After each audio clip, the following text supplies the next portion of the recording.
Hi, everybody. Jens Johansson from J2 Building Consultants. Today, I'm going to talk to you about insurance coverage and the common question we get about if I file a claim with my insurance company, will they drop me? And so this is a common question we get all the time. And this video is going to cover the facts, the myths, and what you can do about it, and how you can use your insurance policy as a tool for which it's designed for.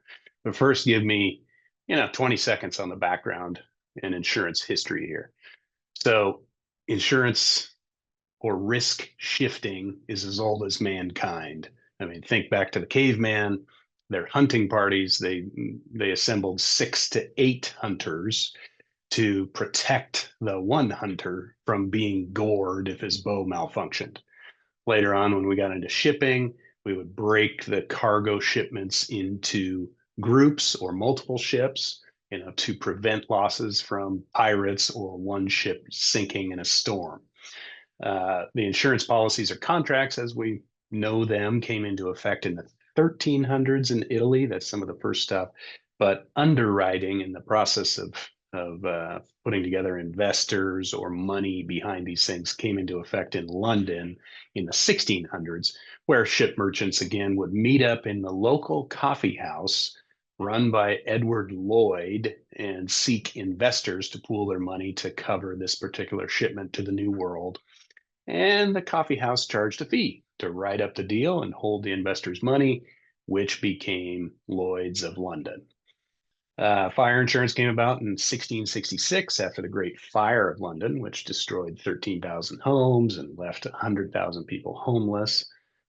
Life insurance came soon after as mathematicians figured out the life expectancies and mortality tables, and we could predict how long you live. And so this is why your rates go up on insurance the older you get. So this concept became a pool of many get together and cover the risks of a few, because not every ship sinks, not every bow malfunctions. You get that. So that history is kind of fun. So I'm going to take you over. Remember physics. So the physics classes and the law of energy. Insurance risk is like matter or mass. So that law of conservation of energy, Google it, states that matter or energy cannot be created or destroyed, only transferred. So this is the same as the law of risk. Risk cannot be created or destroyed, only shifted. So insurance policies shift the risk of the covered event for a fee, also known as the insurance premium. So modern insurance has evolved more to feel like your individual rating is exposing us, the insurance company, to more risk. Therefore, we're going to one, increase your fees, two, not renew you, and three, we're not going to insure you at all. And so your individual rating is based on your risk, your claims to date, and if we, the insurance company, even want to be in this industry of property insurance or auto insurance or all the little lines, or be in this geographic area anymore, and I'll get into that. So specifically for condominiums, they look at, are you a new building or an old building? Do you have lack of maintenance or do you keep everything up to date? Are you built out of steel and concrete that typically don't burn, or are you wood construction? Are you in a lawsuit friendly state like California, New York?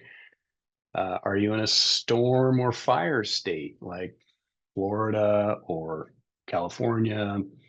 Think big, hurricanes and big fires.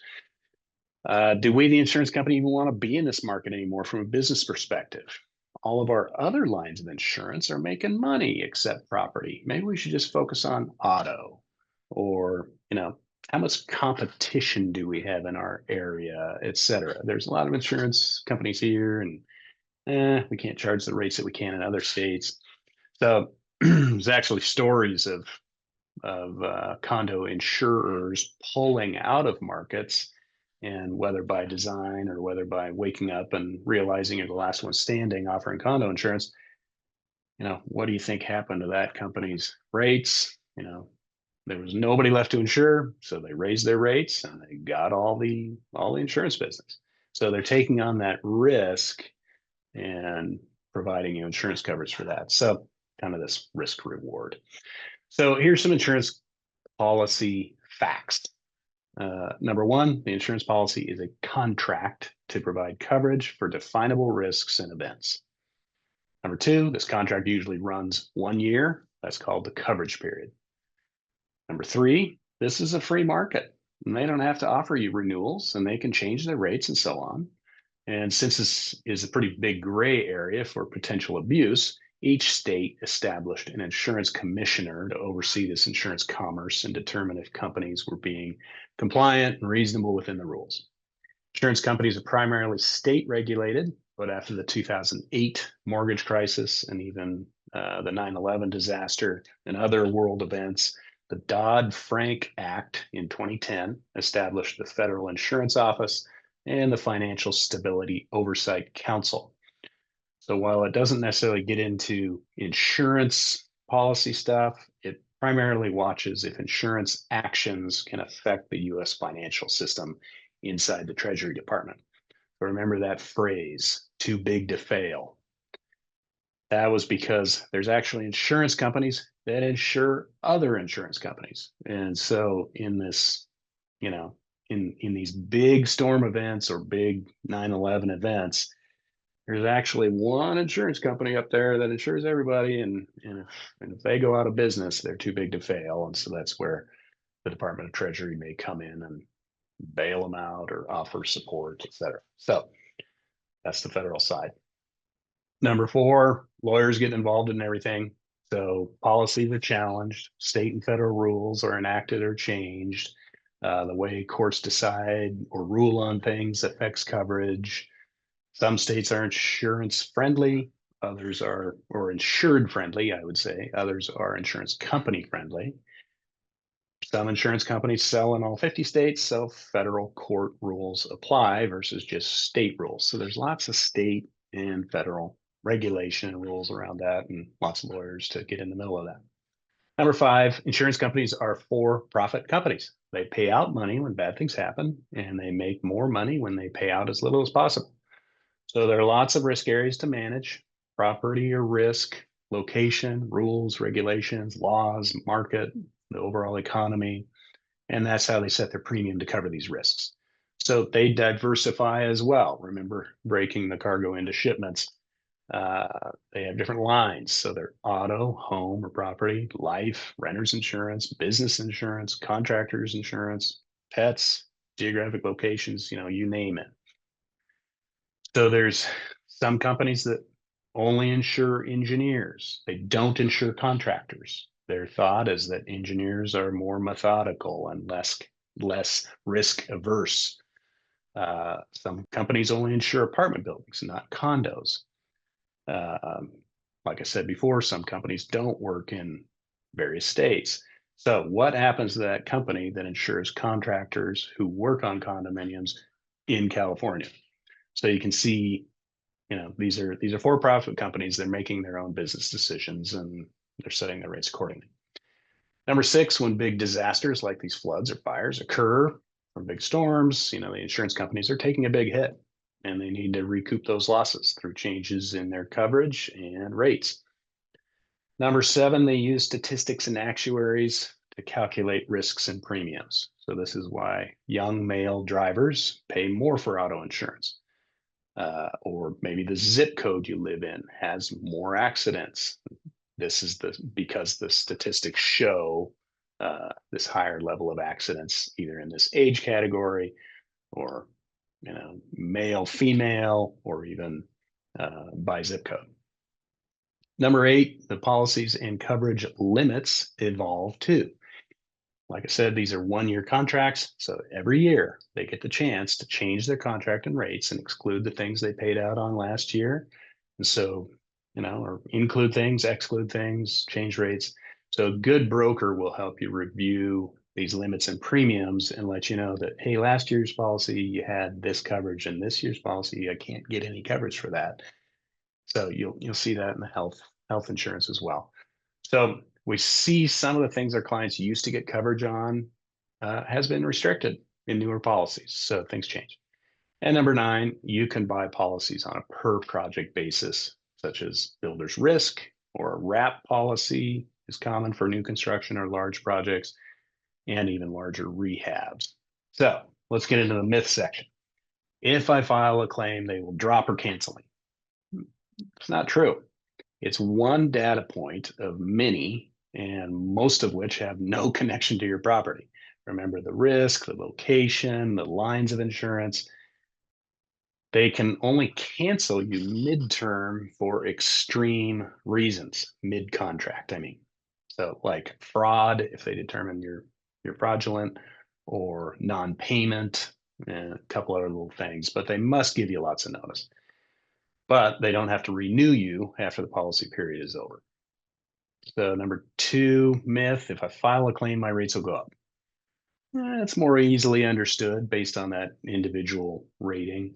But what about the rate increases on no claims clients for years? We've all experienced that in our auto policy. Had a perfect driving record for 20 years. Why do my rates keep going up? Well, that's rate increases are more linked to the economy. Costs go up, other business unit performance, these market shifts, more or less competition, more profit goals. So again, not so much related to your 50 unit community. Number three, if I file a claim, my current policy will be affected. Not necessarily true. Many claims are filed on older policies that were in effect at time of loss. So this damage didn't start this year or this policy period. This defect or condition or damage was actually created at time of construction. So sometimes, 10, 15, 20-year-old policies are in play versus your current policy. So again, it's based upon the language they use there. Number four myth, my contractor's out of business, so there will be no coverage. Not true. The insurance company is not out of business. And so we hear that one of, I know my contractor's broke, so there's no insurance coverage. Wait, stop. The insurance company's there. Number five, that's not covered under the policy, also known as a denial. This is a big myth with some truth. So, how that's broken down is there's a saying or even a rule, depending on what state you're in. If it's not excluded, it's included. The courts said to the insurance companies, you have a building full of attorneys, and you have the chance to create and craft your policy to exactly what you want it to say and then sell it. So if you miss something, we consider it included. So this varies by state, but it's something to be aware of. So you'll see the list of exclusions and just remember that phrase. It's not excluded, it's likely, or it is included. So this gets into policy interpretation of states and the laws of your state. So working with an insurance experienced attorney is key. Denials could be part of a strategy to see if the insured just goes away. Remember, pay out the least possible. So we just get them to go away, that claim went away. So there are reasonable denials, as in non-covered or excluded items, and then there are unreasonable denials. And if the company's not following the rules, this could put them in a position of what's called bad faith. And so consulting with an attorney is important to handle that. So how to think about and use your insurance policy. Number one, we want you to be honest. Don't commit insurance fraud. There's no magic insurance lottery jackpot handle. And if you are fraudulent, it can include big financial penalties and potential jail time. So number two, you have purchased a policy to protect you against known risks. So if you've experienced a covered loss, use your policy. That's what you bought it for. You've paid the premiums for the coverage. You aren't scheming or playing any games. And they've set their rates accordingly to pay for the covered losses. So use it when you need it. Insurance coverage and denials are really full of urban legend, which are a result of past experience, friends' experiences, and your actual policy coverage, which are similar but different. So be careful about listening to friends that haven't read your specific policy before determining your next step. Meaning, my sister's in-house counsel at ABC company, and she told me they wouldn't cover that. Well, is ABC your insurance provider, and has your sister read your policy and things like that? So just watch out for the urban legend. Number four, use discretion and absorb the little things, but seek coverage for the big things. Sometimes deductibles and insurance process are a pain in the neck. And here's what I mean by that. The claim costs, the deductibles, but I pay for insurance. And it's like the difference between your deductible and your settlement is really this much. And how much is your time and energy worth of just paying it and moving on? And then not having a claim on your file. So absorb the little stuff.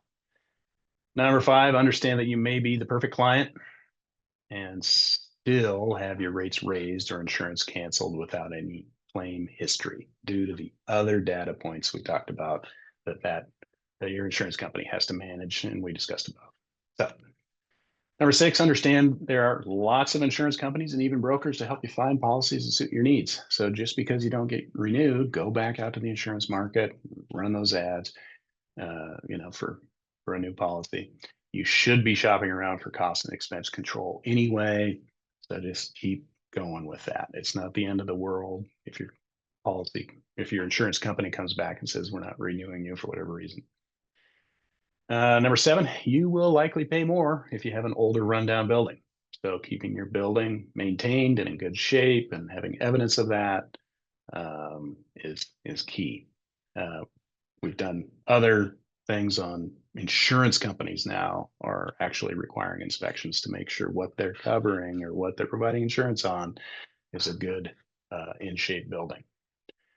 Number eight, if you're experiencing lots of claims recently, a pattern such as pipe bursts, freeze issues, fires, things breaking down, you may have a bigger problem that warrants repairs or upgrades. Maybe your plumbing system is failing, and that's a cost of property ownership.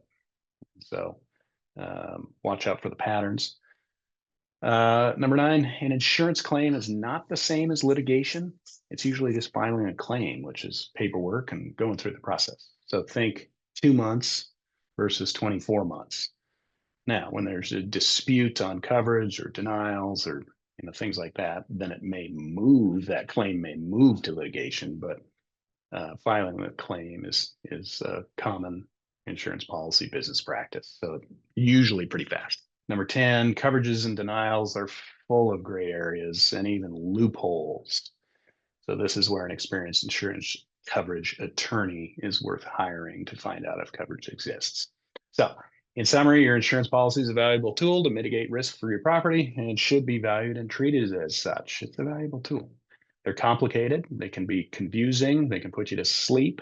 So you need someone or even a team that understands these policies and coverage issues, including your consultant, your manager, your attorney, and insurance broker, as both a planning tool before any event and as a management tool, before, during, and after the event you're seeking coverage for. So denials or filing a claim does not equal policy canceling. So hopefully this was helpful. We'll put this PDF in the comments, but insurance coverage, it's a fun thing. So thanks for listening.